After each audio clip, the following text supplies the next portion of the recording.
அதிமுக எடப்பாடியை சிஎம் ஆக்க திமுக ஸ்டாலின் முயற்சி பண்ணல. அது எவ்வளவு பெரிய தப்பு. அதை விட ஒரு அடாவடித்தனம் ஏதாவது இருக்கா?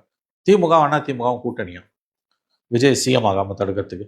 அதாவது 108 பேர் இருக்க ஒரு சிஎம் இல்லையா, 59 பேர் இருக்கவரும் இல்லையா, 47 பேர் இருக்க ஒரு சிஎம் ஆகிறது 59 ஆதரிக்கும். அப்படியே நம்பர் இல்லை, 106 தான் வருது.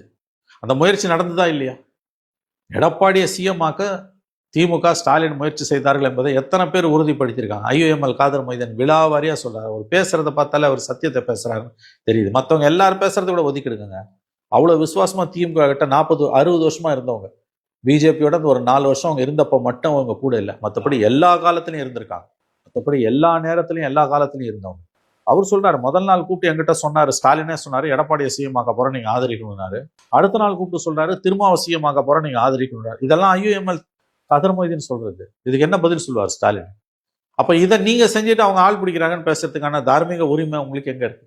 கூடியாவது விஜய் சிஎம் ஆகிறத தடுத்துடணும். அது ஒற்றை இலக்கில் தான் அந்த 6 நாட்கள் மே 4ஆம் தேதியிலிருந்து 9ஆம் தேதி வரைக்கும் திமுக செயற்பட்டது. என்னென்னமோ நாடகங்கள் ஆடுறாங்க. இதை எத்தனை பேர் உறுதிப்படுத்தியிருக்காங்க? எம்ஏ பேபி சொன்னாரு, ஆனா அடுத்த நாள் மாத்தி பேசினாரு. திருமா சொன்னாரு, மாத்தி பேசினாரு. மு வீரபாண்டியன் சொன்னாரு, ஆனா இதுல தெளிவா சொல்றவர் ஐயுஎம்எல் காதர் மொய்தீன் மட்டும்தான். வைகோட்ட மட்டும் இந்த பேச்சுவார்த்தை நடக்கும்ல, வைகோ அதை பத்தி ரிவீல் பண்ண எதுவுமே இல்லை. அவர் ஸ்கீன்லயே இல்லை அவரு, ஏன்னா எம்எல்ஏ இல்லாதால. காதர் மொய்தீன் சொல்றது ஒண்ணு போதுங்க. ஏன்னா அவர் ரொம்ப நம்பகத்தன்மை உள்ள ஒரு தலைவர். அவங்க திமுகவோட ரொம்ப ரொம்ப நெருக்கமா இருந்தவங்க, ரொம்ப விசுவாசமா இருந்தவங்க. எத்தனையோ முஸ்லீம் கட்சிகள் வந்துச்சு போச்சு தமிழ்நாட்டில்.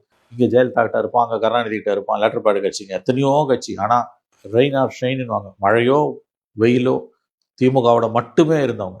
திமுக தான் அவங்களுக்கு துரோகம் பண்ணிட்டு பிஜேபியோட போச்சு. அவங்க என்னைக்குமே திமுக துரோகம் பண்ணதில்ல ஐயுஎம்எல்.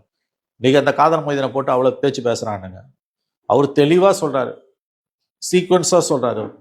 முத நாள் கூப்பிட்டு எடப்பாடியை சிஎம் ஆக்கணும் நீங்க ஆதரிங்கன்றாரு, அடுத்த நாள் கூப்பிட்டு திருமாவை சிஎம் ஆக்கணும் ஆதரிங்கன்றாரு. என்னங்க அர்த்தம் இதுக்கெல்லாம்?